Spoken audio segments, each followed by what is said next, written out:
direct the didactic program in dietetics and nutritional sciences, and I teach some 3 profession courses to prepare students for a career as a registered dietitian. Bruce?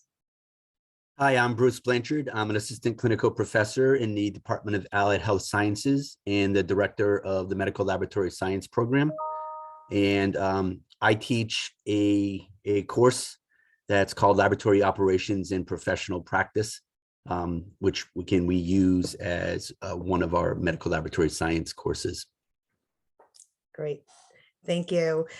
So now we're going to go to Amy.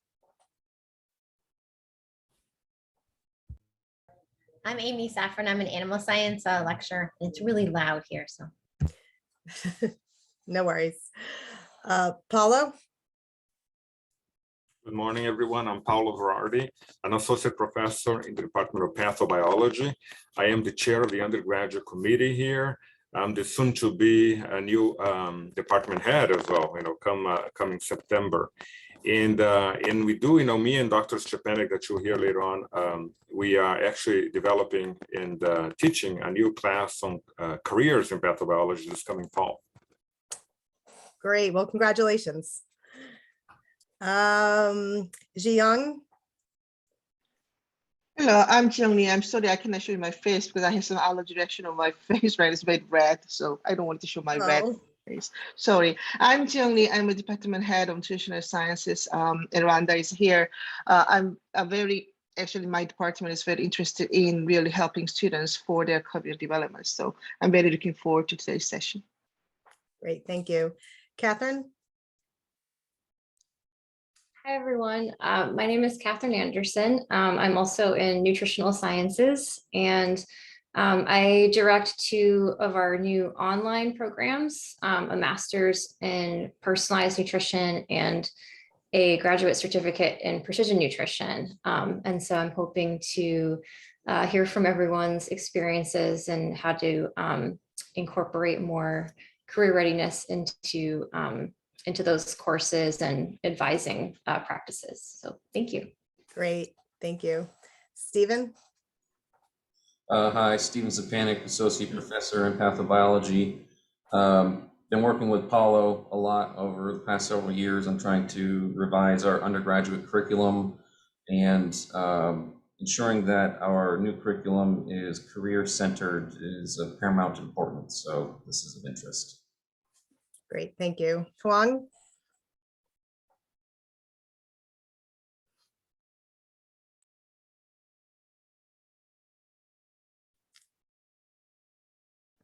Maybe Huang's not there right now.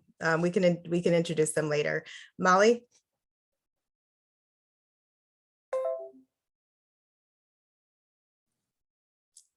Hi, Molly Waring, Associate Professor in Allied Health Sciences. I mentor undergraduate students, and I mainly teach in the classroom with graduate students.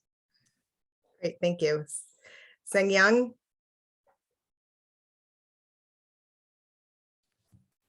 Hi, I'm Sang-Young Choi. I'm an assistant professor in nutrition sciences department. Great, thank you for being here. And Spencer, why don't you go ahead and introduce yourself? Yeah, good morning, everyone. I apologize. My camera is being really fussy this morning. I am a graduate assistant at the Center for Career Development and helping out with the Career Everywhere team this summer. So I'm excited to meet all of you, virtually at least. Great, thanks, Spencer. And Zoe? Hi, everyone. Good morning. My name is Zoe Shu, and I'm also the graduate assistant at the Center for Career Development. I'll be working with Spencer in the career development team to help with the career modules development. Nice to meet you all. Great. Thanks so much, everybody. I'm going to turn it over to Aaron, who's going to facilitate our panel today. Hello, everyone. My name is Aaron Peterson. I'm the Assistant Director for Career Coaching and Counseling in our office. So I oversee our career coaching program and help our career coaches deliver one-on-one type consultations with students. So thank you again for joining us. I have some questions I'm going to ask our panelists, but we'll keep it kind of loose and conversational. If you have any questions, like during the course of this panel, feel free to just put them in the chat and I'll address them kind of as they come up. But let's kick this off. I'd like to ask our panelists, what prompted you to incorporate career content into your curriculum, and why did you decide that it was important?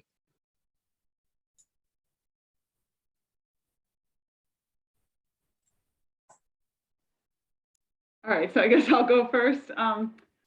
So our program is accredited by the Academy of Nutrition and Dietetics, and it requires that we cover career content. So I have to have courses that incorporate like preparation for a career in dietetics. So our students usually apply for like a dietetic internship, they apply to grad school.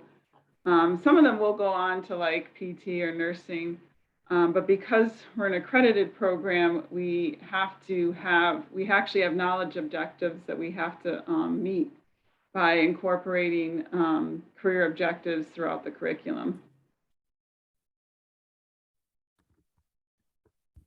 I guess I'll go next. So here in pathobiology, our students, a number of them are in pre-professional tracks, pre-med, pre-vet, pre-dental, and so on.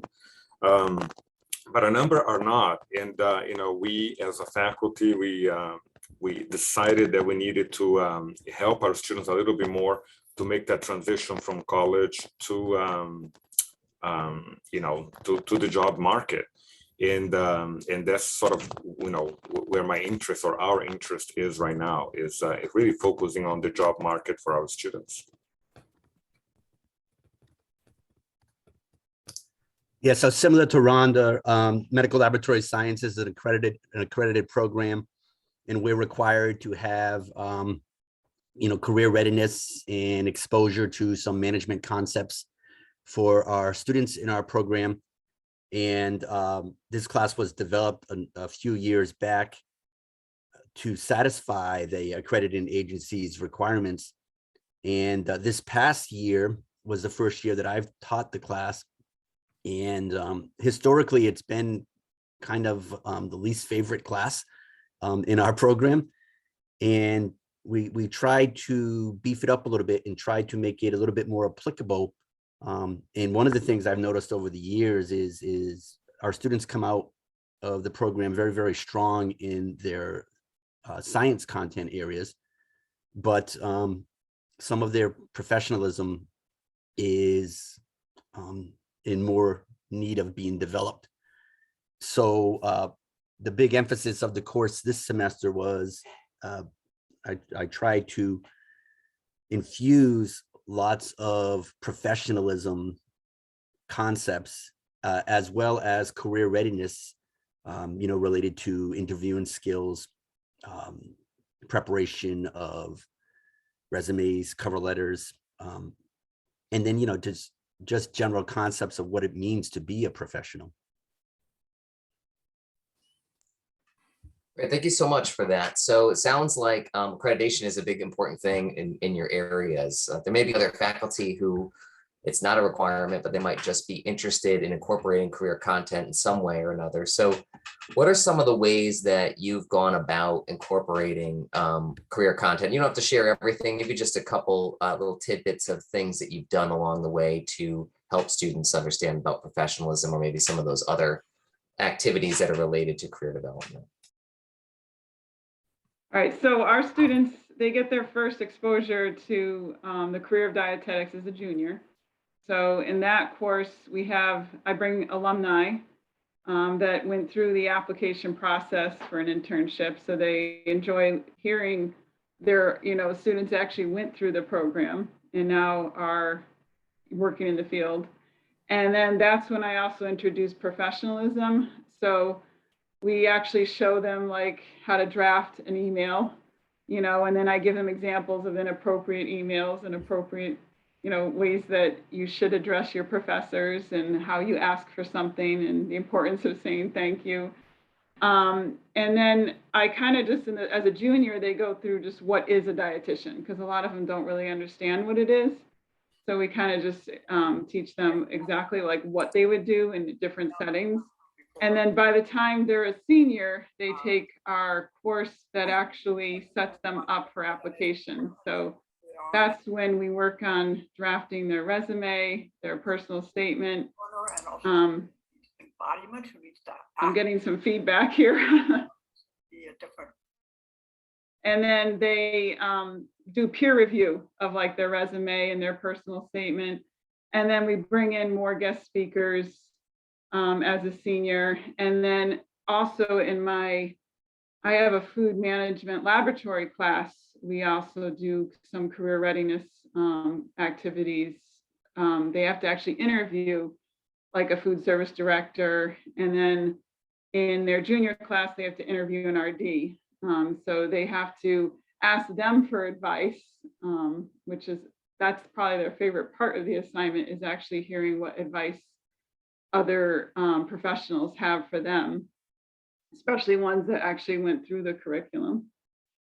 And then we have them as one of their capstone projects, they have to create like a timeline, find a job that would interest them, and then explain how, like what skills they would need to get that job, and then create like a timeline for themselves. And then accreditation requires they also have to evaluate their strengths and weaknesses. So they have to look at what skills they have, like where does their resume have holes in it, and then discuss with the class, but also with me on how they fill in those holes. Yeah, so like I said, the first time I taught this class was the junior class. First time I taught this class was in this past spring. And prior to that, I only taught the students when they were seniors, and we would informally incorporate lots of career development stuff, especially as we got closer and closer to their clinical experience. And as I got closer and closer to graduation, it seems they were much more receptive to those career development concepts. But the course itself in our program is taught in the junior year. And again, we try to infuse a lot of activities in that course. And quite honestly, much like Rhonda, I have a lot of guest speakers that come in, because a lot of the content area that we're required to cover for the accredited agency is not my expertise. So I tried to recruit and tried to bring in a lot of speakers that it was more their expertise to cover this material. And that way it was more applicable, more informative to the students versus, me reading information that I looked up off of a slide. We actually had people that were directly involved. And similar to what Rhonda said, and again, through the Career Development Center, I had the students complete their online competencies and becoming career ready, I think it's called, through the center. And basically it lists 8 soft skills or competencies, and it gives them, based on their responses, it gives them whether or not they're fairly well developed in that area or they need additional improvement in that area. And then we wrote a couple of reflection pieces at the beginning of the class after they filled out their becoming career ready competencies. I had them write a reflection on why do they think that they've developed that competency so early in their career as juniors. What things have they done that makes them feel competent in that competency. And then during finals, I had them write another reflection on their weakest competency or their competency that needed most improvement, and things that they were exposed to in the class that maybe have helped them to feel more confident in that competency, or if not, what steps they were going to take to become more competent in that competency before they get to their professional program. And then similar to what Rhonda was saying as well, one of the other things I utilized through the CDC was during the interview process, they have a module on informational interviews, which again, it sounds like Rhonda, in your program, you make the students interview an RD. The informational interview module basically has the students go through and type up a list of questions that they would ask a professional that they're trying to obtain more information about. And we didn't formally have them do that. We had them do the questions, but we didn't have them formally do the interview as part of their assignments. But we had them prepare the questions, and certainly they can reach out now that they have the questions in place. They can reach out and perform one of those informational interviews. Great, thank you. So it sounds like you've done a few things that, you know, require some time commitment and some that require little time commitment. So since faculty members already have a lot on their plate, what advice would you give to them that could help them optimize the time spent incorporating career content into their respective courses? So what are a couple like quick things that you could do? So I had the Center for Career Services bring in someone to actually teach them how to write a resume. So that's in their junior year. And then in the senior year, I have used also the career services for like mock interviews. And then they have to write a personal statement. So it helps me a lot, because if for me to try to correct, 20 personal statements is a lot of work. So I have them peer review it together, so that, adds some edits. And then I have them also have someone from career services look at it, so that by the time I get it, it's pretty polished, so it doesn't need as much work. So that saves me a tremendous amount of time. And then just using the guest speakers in your lectures really help, because they can answer a lot of the student questions. Yeah, and exactly like Rhonda was saying, I had Jess Buller come over 3 times during the semester. And the first session was the Becoming Career Ready competencies that she reviewed with the students. And then we had that follow-up assignment, both for the strongest and weakest developed competencies. And then she came back later in the semester to talk about resumes and cover letters. And then 2 weeks after that, she came back to do interviewing techniques, both, interviews for jobs and informational interviews, like I mentioned previously. And then we utilized the big interview questionnaire on the website, career development website, that basically records the students while they're answering interview questions. And what we had the students do again was to to answer the questions, to re-watch their interview, and then, constructively criticize or identify areas for improvement. They oftentimes would say, I didn't like my, I wasn't making eye contact, which again is a little bit more challenging with a webcam, but they were aware of that. And then they talked about some of their responses were too vague or not specific. So I think it was really good preparation and really good, evaluative feedback and reflection that they were doing. Because a lot of the times, especially in our program, a lot of the times, the first time they actually evaluate their interview is when they're doing their first interview for their first job. So I think it was a good experience for them to not only answer questions that are interview-like questions that you're going to get in a real job interview, but also evaluate their responses to the questions that they were given.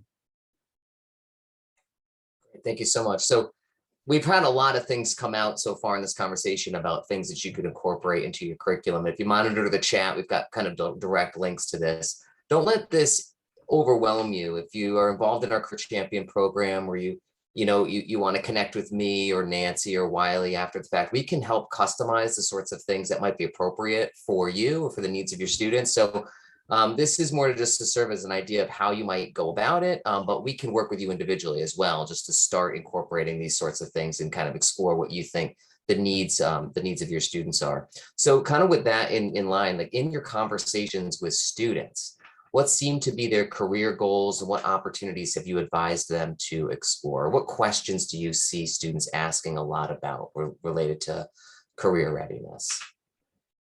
Well, for my students, a lot of them aren't that sure what area of dietetics they want to go to. So I try to encourage them to do as many different volunteers and shadows with professionals to get sort of an exposure to all the different areas like food service research, clinical, because there's so many different directions an RD can go. I tell them to just try and, get as much experience as you can. But of course, I also try to reassure them that when you're in the internship, you're going to get exposed to many different areas. So it's going to be easier to kind of narrow down what you want to do once you actually work in that. But that seems to be, their biggest fear is just not knowing what direction they want to go in. And I tell them that's totally normal. And I always bring myself in as an example. I had no idea what area of dietetics I was interested in. And that's why you just have to try kind of like everything and get exposed to everything. Yeah, and similar, because we offer our class the junior year, they haven't had their laboratory science specific coursework yet. They start that, actually, they started it earlier, about a week and a half ago. So now they're exposed to their scientific content areas that exposes them to different sections of the laboratory that they could work in. And once they take the coursework, and then in the spring, they'll do their clinical rotations, then that gives them a lot more direction. But I can't underestimate, the power of guest speakers, because I can tell students over and over and over and over again about different things in the real world. And I was amazed this past semester because I had a former student of mine, a guest speaker, come in, and she did one of the presentations for the class. And it was just amazing how powerful that was for the students. And many of the students listed her as, someone they would want to do an informational interview with, because, she basically was somebody that they aspired or strived to be once they got out into the workforce. So again, I think it was a really good experience, and I'm really, really glad that I structured the course the way I did to expose students to a number of guest speakers that, basically there was, on the number of guest speakers we had, there was going to be bound to be a few of them that connected with the students, and it really, really worked out very well. Thank you for that. So Bruce, I'm thinking back at the beginning of the conversation, you mentioned that this career course, I think you said that it was at one time a least favorite course. I'm assuming you were saying that from the student perspective. Correct. Yes. So kind of thinking about how you've been incorporating career content and stuff into your courses kind of along the way. Have you had any reactions from students, maybe where they have expressed that it was helpful for them, or seen growth in students from a career development perspective over the course of a semester or so? Any anecdotes or stories that you could share with us about that? Yeah, so I haven't had a chance to check the course evals yet. I'm anticipating they're going to be more favorable than the verbal responses I used to. Like I said, I used to get the students when they were seniors, having done this class in the junior year. And whenever I would mention the class, you'd always see eyes roll, and it's like, oh, that was an awful class. And again, when I knew I was going to be teaching this class, I reached out to Jess last summer. I taught the class this past spring, and I said, I'm going to be teaching this class next spring, and I'd like to kind of infuse some life into this class to make it a little bit more exciting to get through some of this material.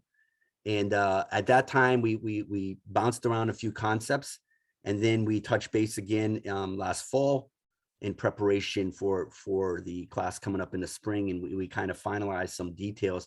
But one of the things I had the students do, again, that they made a specific comment on, was I had them either prepare a LinkedIn profile or update their LinkedIn profile, again, based on the module that was available through the career development.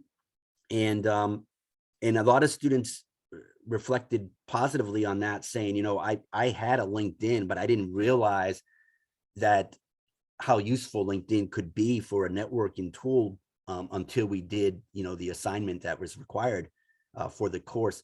So, I don't think they were more using it as a social media type of thing versus, the platform that it was designed to be. And I think once they saw some of the capabilities of LinkedIn, then they basically responded more favorably to that assignment that they had to do.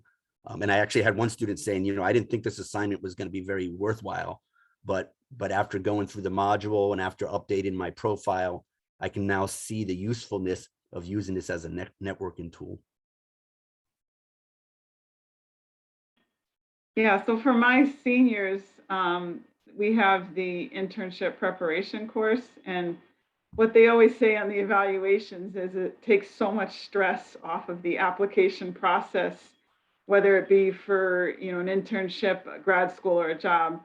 Because we didn't have this course before 2013, and the students used to always complain it was so stressful to do everything in the spring semester, on top of finishing up their courses and stuff. So starting the process much earlier in the fall semester, they always say it takes so much stress off of them. And also having all that constant feedback, they say is really helpful. And they always say that they prefer the alumni guest speakers because they like to ask questions about how'd you get through a certain course, or where did you do your volunteer work? So they love hearing the feedback from people that actually went through the program. Great, thank you so much. So the final question I have for you is, what prompted you to become a career champion and how has it helped you? Well, we have new accreditation standards that are to be implemented this year. And the new accreditation standards put more emphasis on career development. So I thought that becoming a career champion, I could learn a lot more and also share what we do. So it'd be like a win-win situation. So I also wanted to incorporate more of the career services into my courses, and just learn more what you guys offer. So that's why I became a career champion, is just to help keep improving the amount of career content I have in my courses. Yeah, and I was so grateful for the assistance that I got with the course, from Jess Buller in career development, that I felt almost obligated to kind of give back here and basically, talk about some of the experiences that I had in incorporating some career readiness into our program, which again, it's a requirement. We have to do it, but there's different ways you can do it. Like I mentioned, there's different ways that you can present it. And I think, getting guest speakers involved, getting career development involved, at least I feel was the right way to do it. And then again, we'll make some tweaks and adjustments the next time we teach it, but I'm hoping to have the career development involved again when I teach this course again next spring. Great, thank you so much for your participation today in the panel. I want to open it up. If there's any questions from folks in the audience, you can put them in the chat. You could take yourself off of mute. We certainly have some time. We can field a few questions if you have them.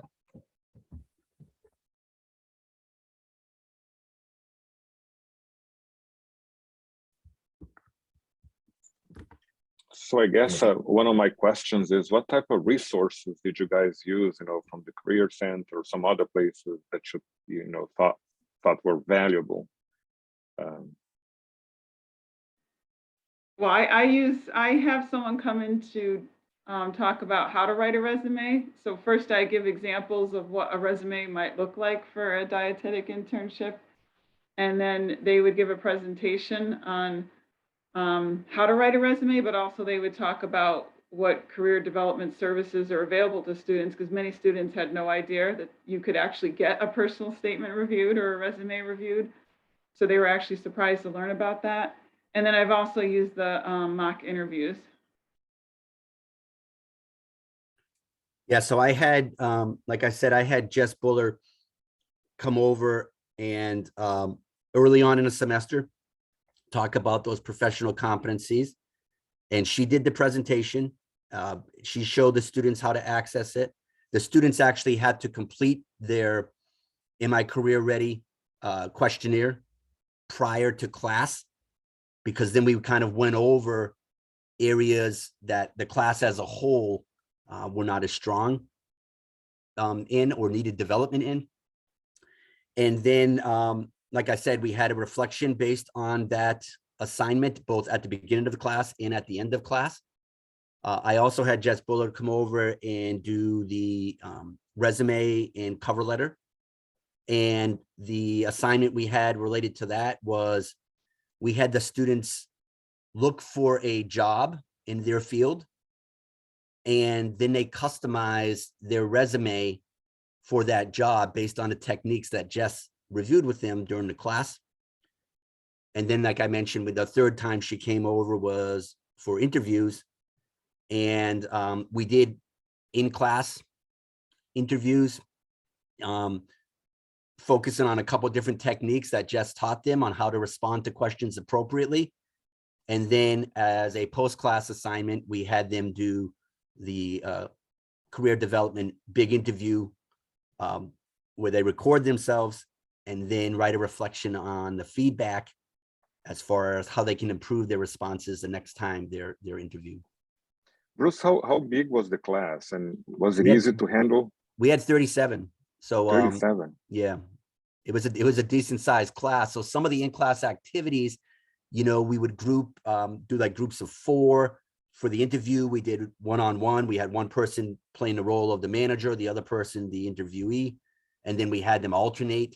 And we only did one question at a time because of the size of the class. You know, originally when the concept in my head developed for this interview process, I thought it was going to be, we were going to spend the whole class doing mock interviews, but there was so much material that Jess covered during that interview presentation that it didn't really lend itself to that. So we did the interview in an online format through the big interview, you know, option that was offered through career development. But yeah, I had it been a smaller class, there would have probably been a lot more, you know, mock interviews, and I really had a list of questions that I wanted to ask the students and see how they would respond to them, you know, based on some questions that I know that they're probably going to be asked when they get to their clinical laboratory interviews, which again, next year at this time, most of my students will have jobs. So the interview process starts early in the spring semester. Great.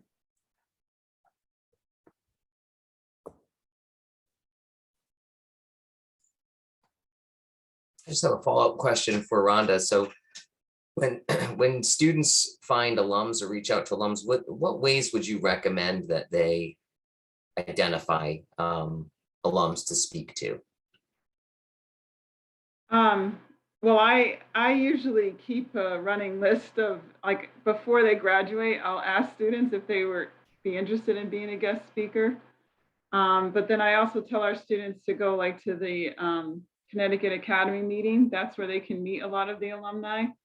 And then when I have this list, I ask students if they're willing to share their email to our students so they can answer questions. So I have like a list of students based on where they're working. So if they have interest like in food management, then I would give them a few people they can contact. So I just try to keep a running list of alumni. I follow where everyone's working, like by using LinkedIn, so that way I can connect with them. And then if a student has a question about a specific area of dietetics, I'll connect them with that alumni. Yeah, and through the course this year, once the students started playing around with LinkedIn and started getting comfortable, you know, they were searching for clinical sites like, oh, I'm doing my clinical rotation in this facility. And then they would look for UConn alums in that facility. And then they would start, you know, adding them to their LinkedIn group, and then, you know, sending them communications back and forth. So it really, I think the fact that they realized that you could search just about any place and find UConn alums, they utilize that quite a bit to start, you know, expanding their network a little bit more and starting to interact much earlier than they would have in the past, because usually, you know, a lot of the times they would wait till they got to the clinical site till they interacted with a lot of UConn alums. Now they're utilizing that in their junior year to start to interact with some people they'll probably see when they get to their clinical sites. That's great. Thank you so much for that. Any other questions?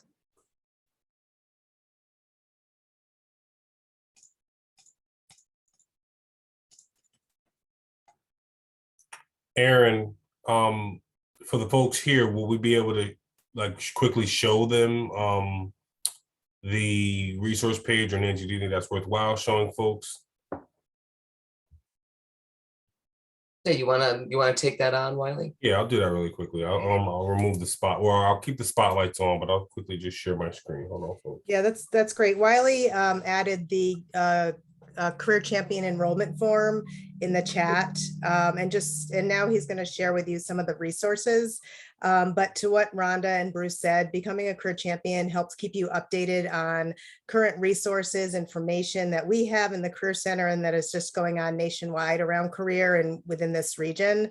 And it's a great way for you to, whether you're in an accredited program or not, it's a great way for you to just continue to help your students be successful. And so we encourage all of you, we'll send you a follow-up that also has this link, but certainly grab it if you'd like. And Wiley will share his screen and show you what some resources are when you do become a career champion. Oh, hi, everyone. So right now I'm sharing you where you would come to our website. It's fairly easy to remember. It's career.uconn.edu. This is where we send everyone, especially our students. It's the first stop along the career development train. And so the first place you can go to is to this section here that says who we serve. And so you'll see here we have all of the different stakeholders that we serve here in the CCD, or here in the Career Center, pardon me. And so the Career Champion resource page is this page that's down here on the bottom. It's a wonderful resource that can lead you to a plethora of different options to helping you in operationalizing career development in the classroom and career education. And so right off the bat, if you click any of these buttons here, it's going to scroll down for you. But just to kind of walk through, if you haven't become a career champion, you can click this link here. If you know of any alums or employers you're working with that you say, well, wow, this person will be a great addition to the career champion population because they have a perspective that you feel is worthwhile, please encourage them to join.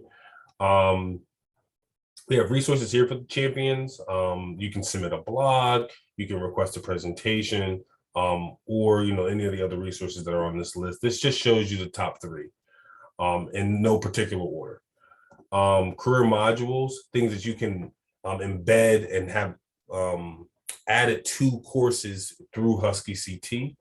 And then we have here past trainings we've done, upcoming events, and then any other resources that we think would help you advise students.